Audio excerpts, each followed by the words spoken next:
algo en su iglesia para purificarnos y quitar nuestra impureza, nos mete en fuego. Porque tenemos que reflejar su imagen. Amén. Y hasta que no reflejemos su imagen como iglesia, como cuerpo de Cristo, seguiremos siendo pasados por el fuego para que las impurezas salgan. Amén. Entonces vemos que la iglesia siempre ha pasado por ese proceso. Y nosotros como iglesia es hora que entendamos cómo tenemos que vivir y a quién tenemos que reflejar. Amén. Me gustaron tus palabras, Cristian, que tú dijiste lo que ahora yo estoy diciendo. Tú dijiste, la iglesia es para reflejar a Cristo. Pero para reflejar a Cristo se necesita crecer en Cristo, madurar en Cristo, vivir en Cristo. Amén.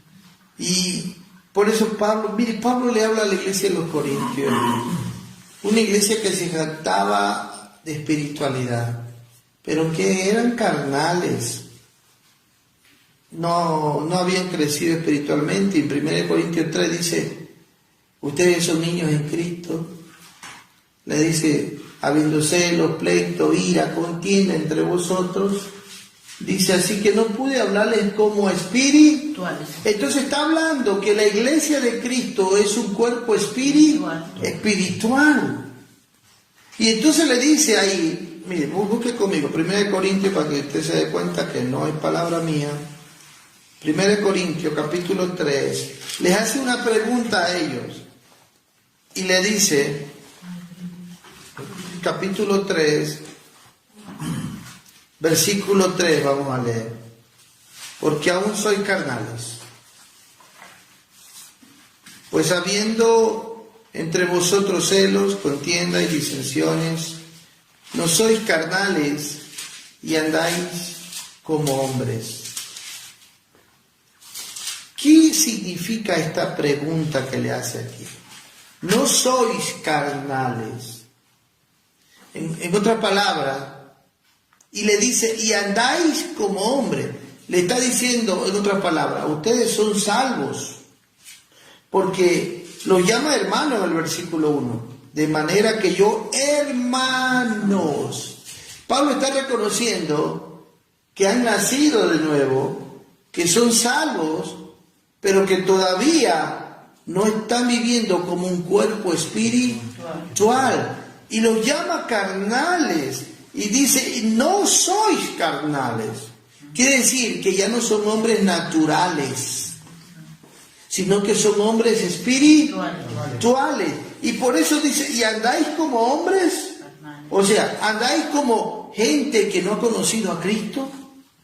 Eso que le está diciendo. Entonces, pero no usa la palabra carne, sino carnales. Cuando la Biblia habla de la palabra carne, se refiere al hombre natural, que no ha nacido de nuevo, que no tiene a Cristo en el corazón, y por eso vive como hombre. Porque es un hombre natural, porque el hombre natural no percibe las cosas del espíritu, porque se han de discernir espiritualmente. Entonces, usa aquí la palabra carnales. La palabra carne, cuando se refiere al inconverso, del griego significa la palabra sarkinos, quiere decir que están perdidos. Pero la palabra carnales significa sarkikos, que significa que, en otras palabras, son niños en Cristo, que sí son salvos, pero que todavía viven como un hombre natural. Por eso en las cartas Pablo se va a referir a tres tipos de hombres. Al tipo de hombre que no conoce al Señor, que es un hombre natural, sin Cristo. Después se refiere al hombre carnal, niños en Cristo. Y después se refiere al hombre espiritual. A tres tipos de hombres. ¿Me explico? Ahora, para hacerles entender a ellos que nosotros como cuerpo de Cristo que somos, tenemos que vivir y entender que somos seres espirituales. Y ya no basta de vivir como hombres. Amén. ¿Dónde era el problema en la iglesia de los Corintios? Es que no habían madurado ni crecido. Cuando no se madura y no se crece en el Señor es porque todavía reina el ego, reina el yo carnal. O sea, en otras palabras, reina todavía esa parte de la naturaleza que la Biblia lo llama a veces el viejo hombre. Por eso la Biblia, lea conmigo, Efesios capítulo 4. Yo sé que ustedes mueven Biblia rapidito. Efesios capítulo 4, versículo 24. La Biblia dice: y vestido de nuevo, el nuevo ahora, creado según Dios en la justicia y santidad de la verdad. ¿Sí se da cuenta?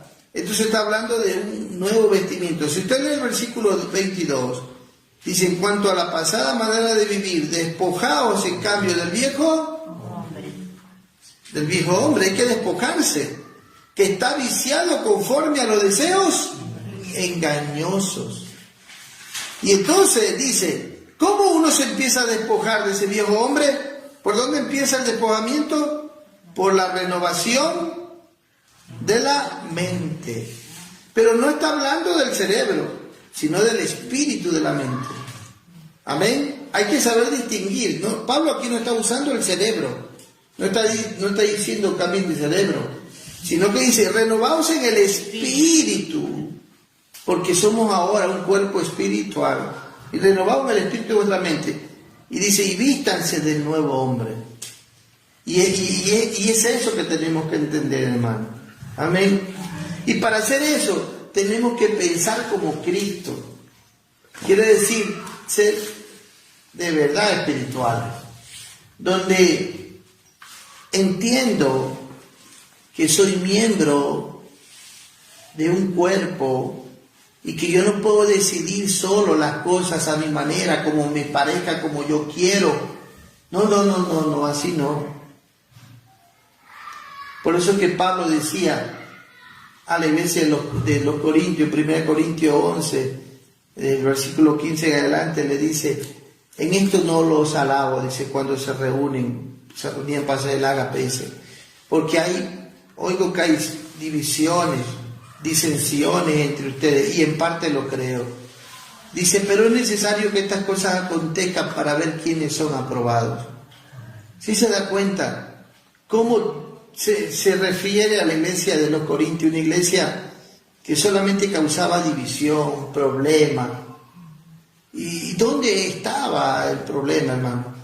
Es que todavía eran egoístas, causaban divisiones, problemas, no habían entendido que yo dependo de usted, que usted depende de mí. Entonces, cuando no hay un crecimiento y una madurez espiritual, yo decido como me parece, a mi manera, busco mis propios intereses y no busco el interés común de lo del cuerpo de Cristo, de los demás. Busco mi beneficio personal y no el beneficio de todo el cuerpo. Por lo tanto, si yo voy a decidir algo, si en verdad estoy siendo espiritual y creciendo, tomo decisiones que involucren y que beneficien a todo el cuerpo. Amén. A todo el cuerpo. De tal manera que no solo yo voy a ser beneficiado, sino el cuerpo de Cristo. Por eso dice en Romanos,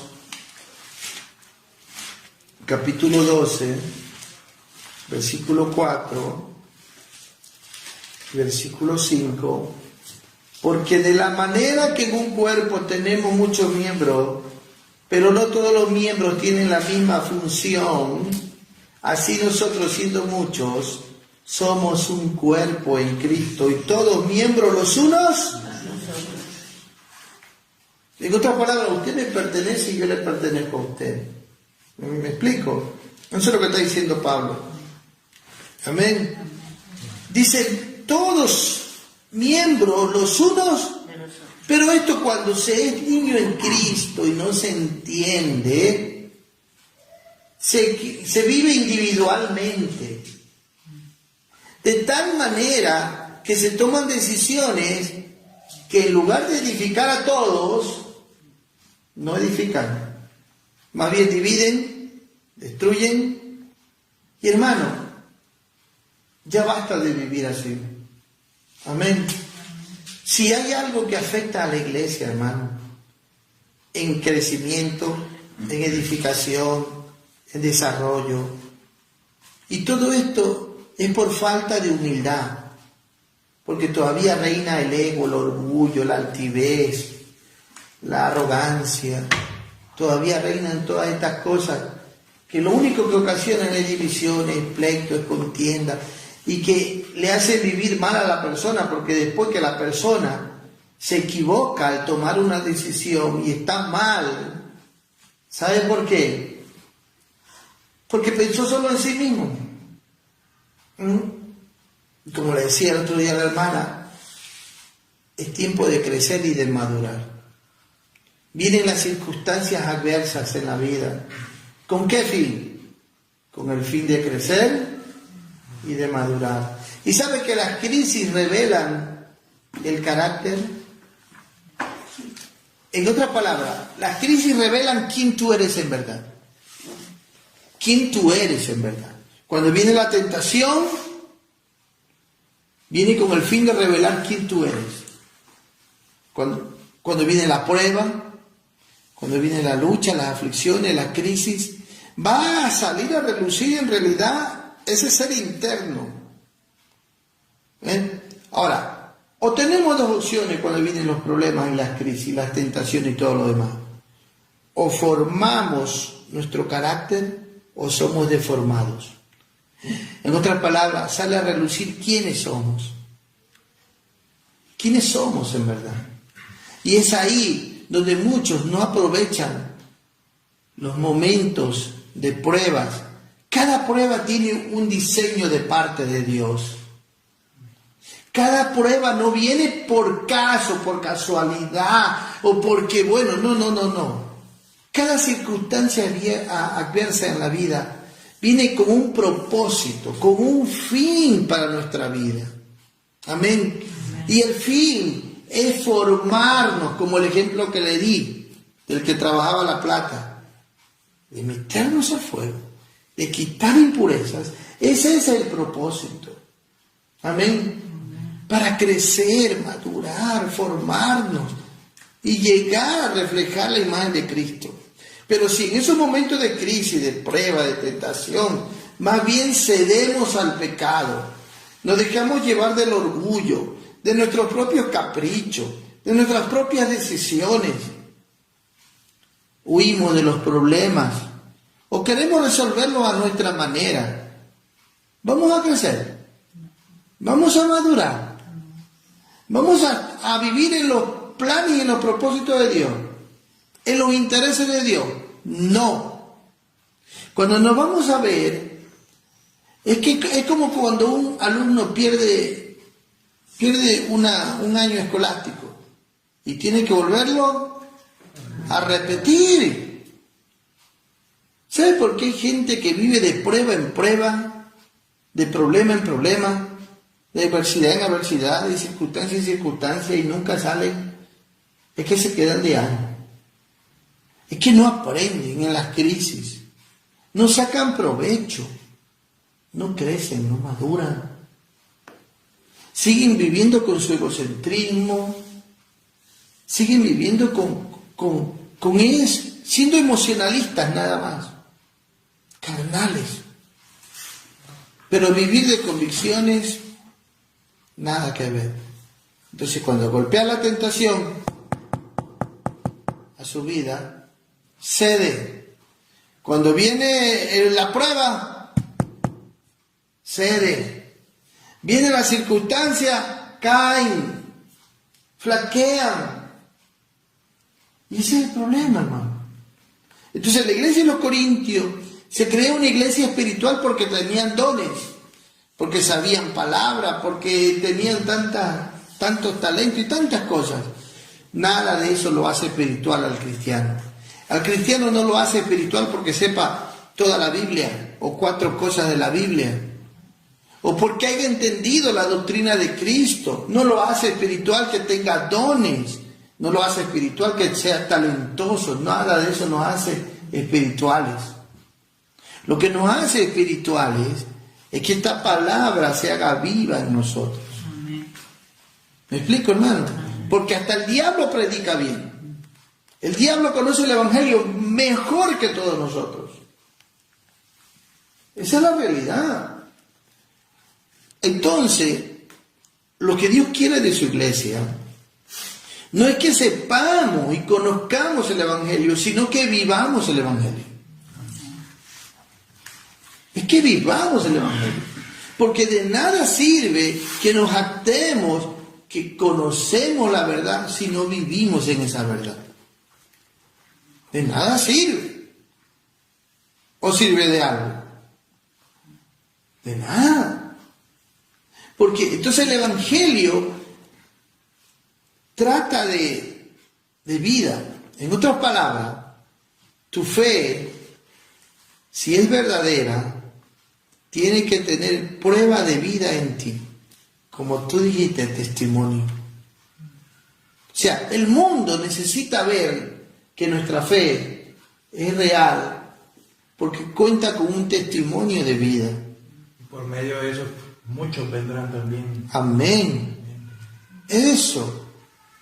Porque va a haber una iglesia que de verdad se ama, de verdad crecen, maduran, viven unidos, se apoyan el uno al otro, hay compañerismo, hay amistad. ¿Saben que cuando tienen sus problemas, sus necesidades, buscan a su pastor? Incluso hasta antes de tomar una decisión, ¿sabe qué hace el espiritual? El que de verdad es humilde, el que de verdad quiere crecer, el que de verdad sabe que forma parte de un cuerpo, busca y dice, pastor, ¿sabe qué? Tengo este problema. Ayúdeme. ¿Qué le parece?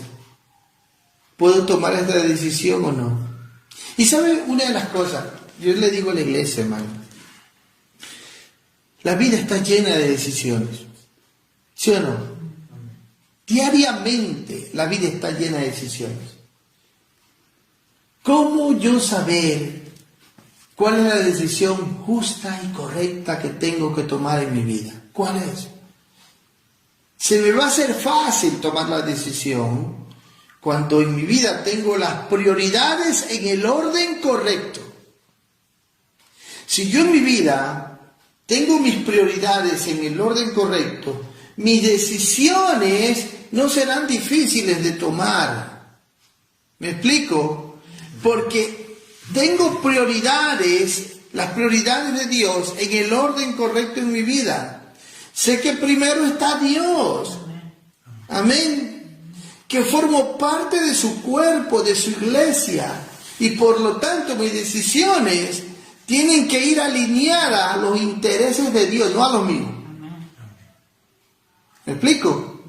De esa manera demuestro madurez. De esa manera demuestro un liderazgo en mi propia vida para saber tomar bien las decisiones.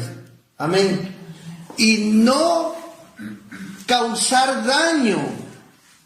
Amén. Porque cuando nos equivocamos en nuestras decisiones y nos vamos fuera de la voluntad de Dios, no solo nos hacemos daño a nosotros, sino que hacemos daño a otros.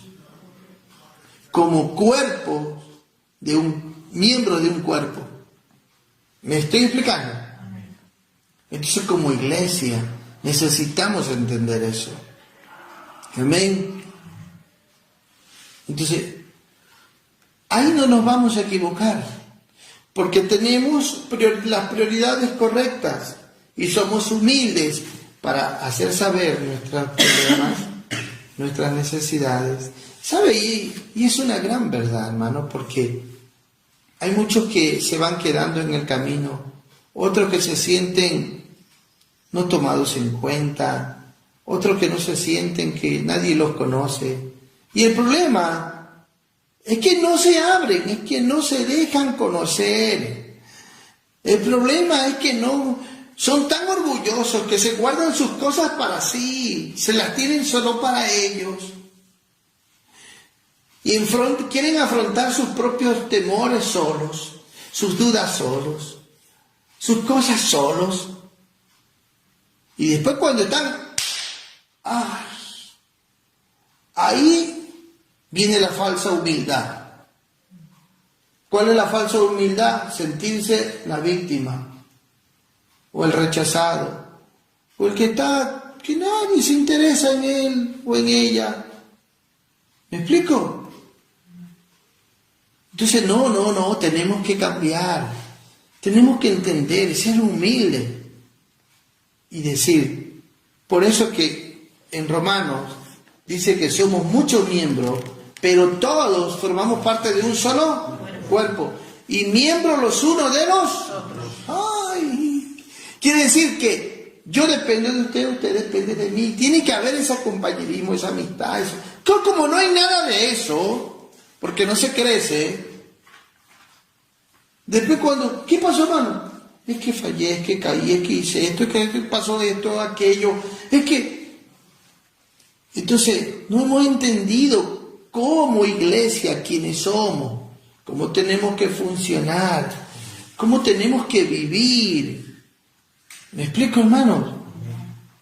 Entonces, la iglesia de los Corintios, de los Hechos, nos da que en Hechos 2:42 que todos ellos crecían siguiendo las enseñanzas de los apóstoles, eran fieles, comían juntos, participaban juntos.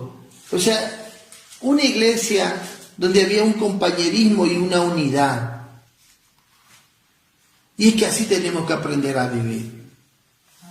Amén. O sea, en otras palabras, vernos como una familia. Vernos como una familia.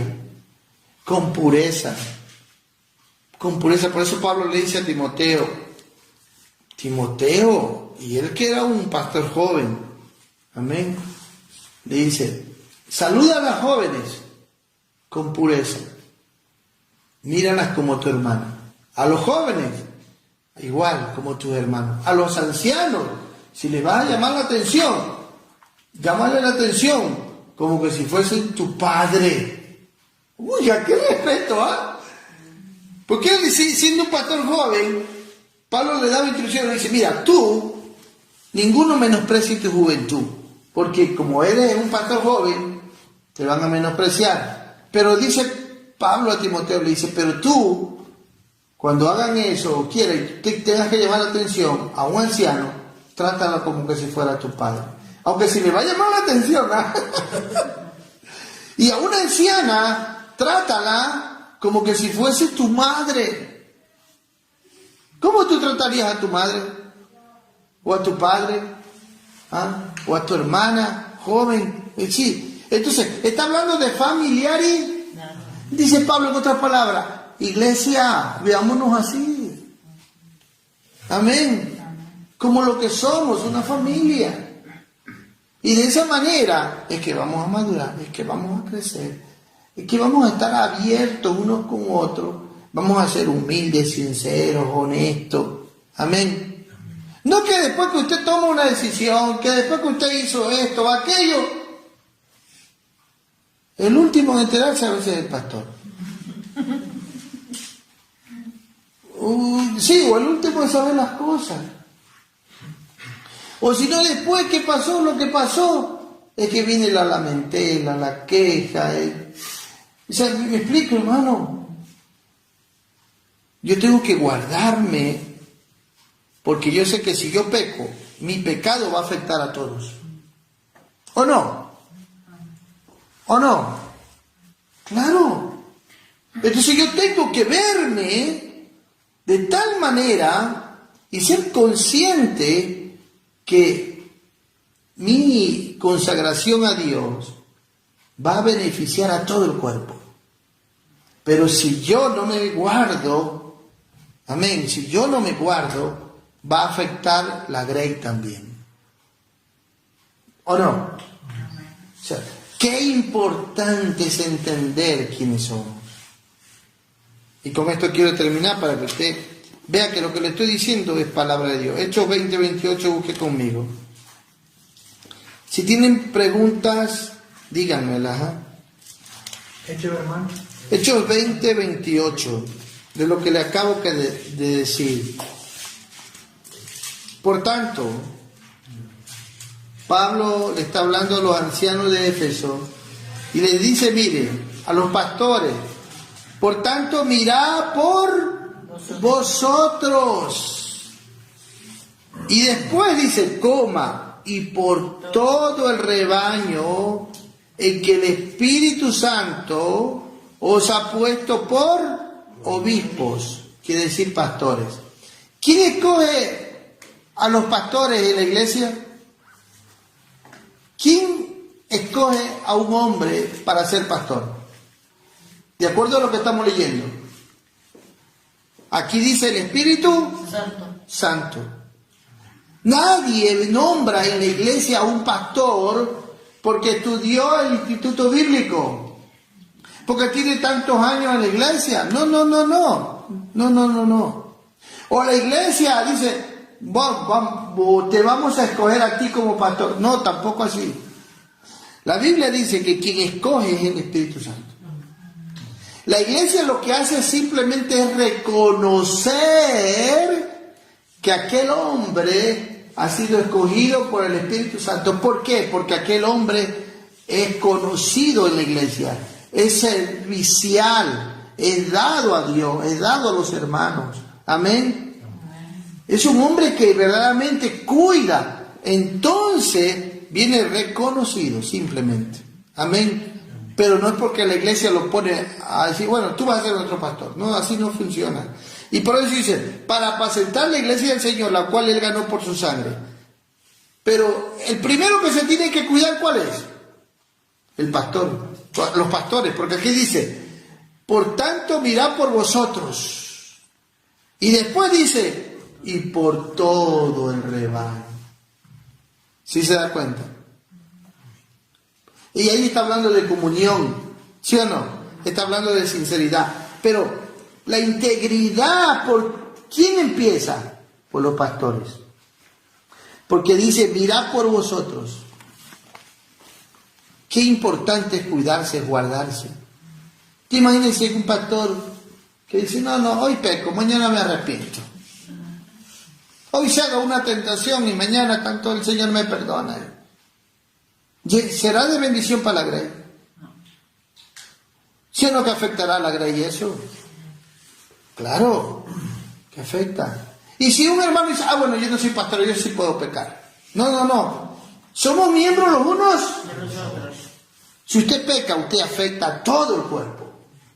Si usted decide mal, usted afecta a todo el cuerpo. Si sus deseos, sus pasiones, usted se deja llevar por eso, usted va a hacer daño al cuerpo. Si usted se sale de la voluntad de Dios, va a afectar al cuerpo. Por lo tanto, mis amados hermanos, es importante que entendamos esto. Amén. Hoy como hoy, las iglesias se están llenando de simpatizantes y no de miembros. Esa es la realidad. Porque formar parte de la membresía del cuerpo de Cristo son pocos. Son muy pocos. Esa es la realidad. Porque no viven comprometidos con los intereses de Cristo. No saben guardarse en santidad, vivir en pureza, vivir en la voluntad de Dios. No tienen los principios en el orden correcto. Por eso deciden mal. Por eso viven una vida desordenada. Entonces, es hora de detenerse y de verdad conocer quiénes son los miembros de Cristo, que forman de verdad parte de la membresía de la iglesia de Cristo, con quien yo puedo decir como pastor, contigo cuento, ¿Me explico? Porque son miembros activos, dados, consagrados, santos, que promueven la unidad, no la división. Amén. Que promueven el amor, el compañerismo, que promueven la sinceridad, no la hipocresía, no la falsedad. Que promueven la humildad, no el orgullo. Y entonces yo puedo decir, de verdad, puedo contar con este hermano de que de verdad es miembro del cuerpo de Cristo. Porque si no, estamos pasando el tiempo. Como iglesia es hora que sepamos. Por lo tanto, hay que aprender a vivir en la nueva identidad. Si usted es miembro del cuerpo de Cristo, usted aprenderá a vivir en esa nueva identidad que ahora el Señor le ha dado en Cristo. Entonces usted se pone y se ve y se identifica con Cristo. Cristo se identificó con nosotros, con los pecadores. ¿Se acuerda cuando Juan el Bautista, él se acercó al río del Jordán para que lo bautice? Y Juan dijo, no, tú me tienes que bautizar a mí, no yo a ti. Pero Jesús, ¿quién se bautizaba? Los que se estaban arrepintiendo de sus pecados y iban a las aguas para ser bautizados por el profeta Juan. Y Jesús bajó a las aguas para ser bautizado. Eso se llama identidad. Jesús se estaba identificando con nosotros los pecadores. ¿Él necesitaba ser bautizado? No. ¿Acaso él era un pecador? No. Pero él estaba diciendo, yo me voy a hacer como ustedes. Me voy a identificar como ustedes. Porque voy a cargar el pecado de ustedes. Me voy a hacer pecado por ustedes. Tremendo, ¿eh? Eso se llama identidad. Ahora nos toca a nosotros hacer al revés. Ir como pecadores a la cruz y mirarnos en ese cuerpo y decir, Señor, por gracia, ahora voy a aceptar tu identidad. Me desprendo de mi ego, de mi yo. Por eso Jesús dijo, si alguno quiere venir en pos de mí, niéguese. Usted ya se negó. Porque ser miembro del cuerpo de Cristo es negarse. Ya se negó a su propio ego, a su orgullo, a sus pasiones, a sus deseos pecaminosos, a como decía en Efesios, viciado de deseos engañosos. Se despojó ya de su viejo hombre. Entonces, eso es ser la iglesia de Cristo. Vivir en una nueva identidad, donde usted sale de aquí y pisa la calle y cada paso que da es con esa nueva identidad. Se ve en Cristo. Amén. El mundo, ¿qué hizo con Cristo? Lo odió, lo menospreció, lo calumnió, lo rechazó, hasta que lo mató. Y a todos sus seguidores lo mismo hicieron con ellos. Fueron mártires. ¿Sabe qué nos espera a nosotros? Con esa nueva identidad. No espere que el mundo le aplauda, que el mundo le acepte, que el mundo lo elogie. No. Nosotros vamos contracorriente. Si usted de verdad es parte de la iglesia de Cristo, forma parte de esa nueva identidad, salga al mundo y sea consciente que lo que le va a hacer el mundo a usted es lo mismo que le hicieron a Cristo. Es lo mismo. Pero no tenga miedo de abrir su boca, confíe de que Dios está con su boca y predique a Cristo. Amén. Eso es, mi hermano. Así que, por eso es que el Evangelio es duro. El Evangelio de Cristo, no cualquier Evangelio, porque hoy se está predicando mucho Evangelio. El Evangelio de Cristo es duro para el pecador, porque lo confronta a despojarse de su propia naturaleza, de su propio ego, de su propio yo. Ahora ya empieza a odiar el pecado. ¿Cuánto odia usted el pecado? ¿Cuánto usted odia el pecado? Usted ama a Cristo. ¿Ah? Esa es la verdad. Mientras más ama a Cristo, más odia el pecado. Y ahora sí se identifica en esa nueva identidad. Amén. Mientras más humilde es usted, por eso Jesús dijo, aprended de mí que soy ¿De qué? De corazón. Quiere decir de pensamiento, de deseo, de voluntad, de emociones, de todo. Humilde. Humilde, hermano. Amén. Así que, ¿preguntas? ¿Arrepentimiento?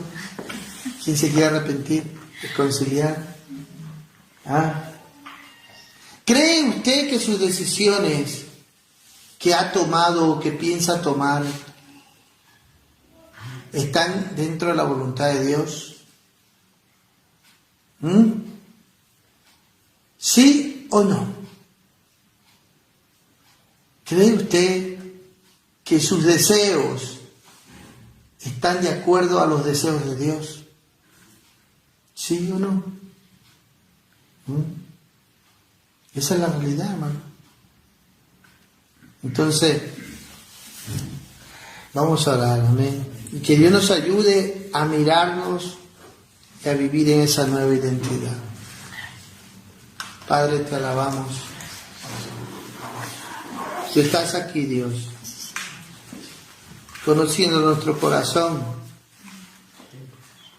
A ti no te podemos engañar, porque tus ojos examinan aún lo más profundo de cada uno de nosotros. Solo tú eres el único Dios que en realidad nos conoce. Ayúdanos, Señor, a conocernos, así como tú nos conoces, y a mirarnos así como tú nos miras. No permitas, Dios, que tengamos un falso concepto de nosotros mismos, creyéndonos ser lo que no somos. En el nombre de Jesús, enséñanos, Dios, a vivir en ti, a movernos en ti, para tu gloria, Señor, te lo pedimos. Llévate todo lo oculto y lo vergonzoso de nosotros, con tu preciosa sangre. Ayúdanos, Señor, a arrancarnos, a desprendernos de nosotros mismos. Te lo pedimos en el nombre de Jesús. Señor, ministra a tu iglesia, en cualquier parte del mundo, Señor, donde está tu iglesia, tu membresía verdadera. En el nombre de Jesús. Gracias, Señor. Has escuchado el mensaje de Dios para ti. Nuestra Iglesia Bautista Betania Italia se complace en invitarte a nuestra congregación, situada en Vía Adriano 45A en Milano. Para información, llama al 371-3102-350 o también al 320-2146-833. Te esperamos. Que Dios te bendiga.